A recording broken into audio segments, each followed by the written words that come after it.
Nous avons tous rêvé de savoir ce qu'il se passait lorsque notre âme quittait notre corps. Voici un reportage signé Planète. N'hésitez pas à laisser vos commentaires et avis sur la question. Bon visionnage. Pourquoi moi? Pourquoi est-ce que j'ai vécu ça? Qu'est-ce qu'il faut que j'en fasse? Ça a été la question de presque tous les jours pendant un temps infini. 1949, date fatidique pour moi puisque j'avais 20 ans et j'ai fait mon service militaire. Une balle a explosé dans ma poitrine.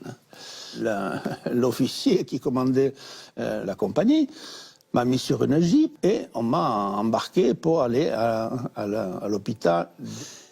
Et puis à ce moment-là, je suis un petit peu tombé dans les pommes, dans la mesure où j'avais quand même perdu beaucoup de sang, j'étais fatigué, faible. Et je me suis retrouvé sur une table d'opération. Et puis je suis tombé à ce moment-là dans un trou noir. Je me suis réveillé en haut d'une pièce que je ne connaissais pas, où je pensais que c'était une salle d'opération, bien sûr, parce que je voyais qu'on opérait un individu sous un drap bleu. Et je me suis retrouvé surpris, étonné, bien entendu, mais nullement inquiet. Je n'étais pas inquiet du tout, c'était curieux comme état.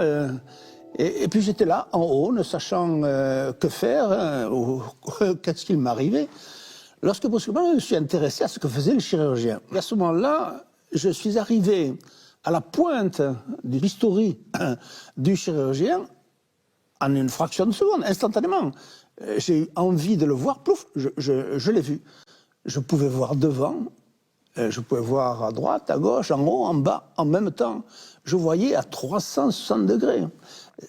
Tout était tellement agréable, je peux dire agréable, que rien ne m'étonnait, ne m'effrayait.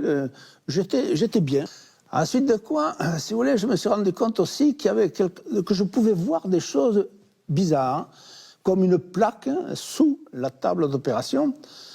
Et disons que cette plaque, c'était une plaque de 18 cm, arrondie, avec marqué « Armes et cycle de Saint-Étienne », une plaque verte avec des lettres blanches.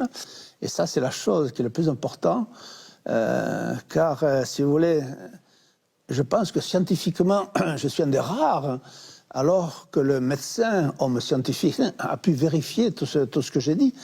Quand j'ai été un peu mieux, je lui ai dit « Mais docteur, je sais que sous votre table d'opération, il y a une plaque que j'ai vue, marquée Armes et cycle de Saint-Étienne. » Ben, il m'a dit, mais tu es fabule, il y a des années que je me sers de cette table.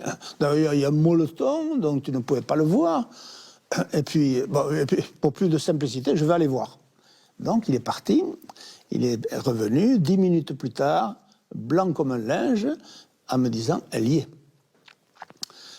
Donc, si vous voulez, ça ne faisait que confirmer que tout ce que j'avais vu, c'était la réalité.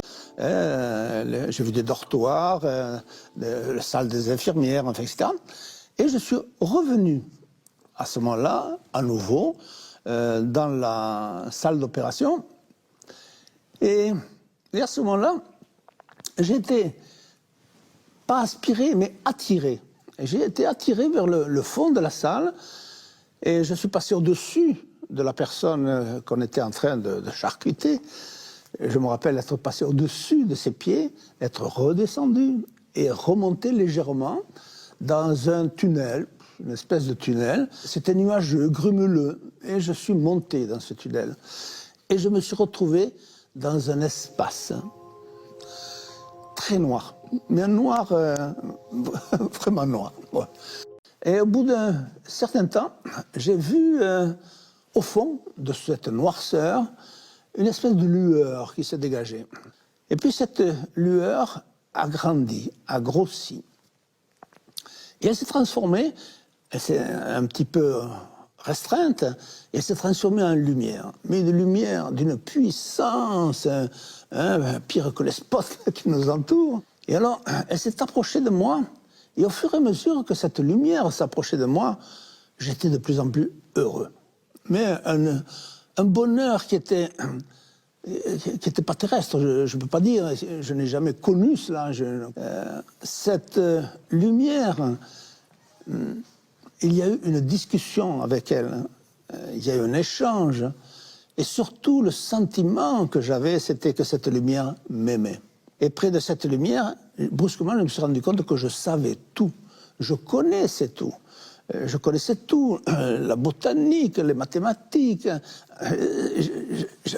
J'avais la science infuse, absolument. Et au bout de certain temps, cette lumière s'est éloignée. Et je me suis rendu compte que ce n'était pas la lumière qui s'éloignait, c'est moi qui repartais, et c'est moi qui recommençais à redescendre dans le tunnel avec une tristesse infinie. J'ai réintégré par la fontanelle. Et je suis rentré dans ce corps qui est devenu mon corps. Et j'ai épousé ce corps, souvent, comme je le dis, comme on épouse un gant, comme une main épouse un gant. Et j'ai recommencé à souffrir à partir de ce moment-là. Si vous voulez, il y a 60 ans, et ça ne s'efface pas, à chaque fois que je vous en parle avec le même bonheur, parce que je suis à nouveau près de la lumière. Et cette lumière, si vous voulez, je pense que j'en ai ramené un petit bout avec moi et que je l'ai toujours en moi. La vie ne se termine pas avec la mort. C'est une autre chose, c'est un passage, c'est une étape, mais ce n'est pas la même chose. Je vous dis à très vite pour de nouveaux partages.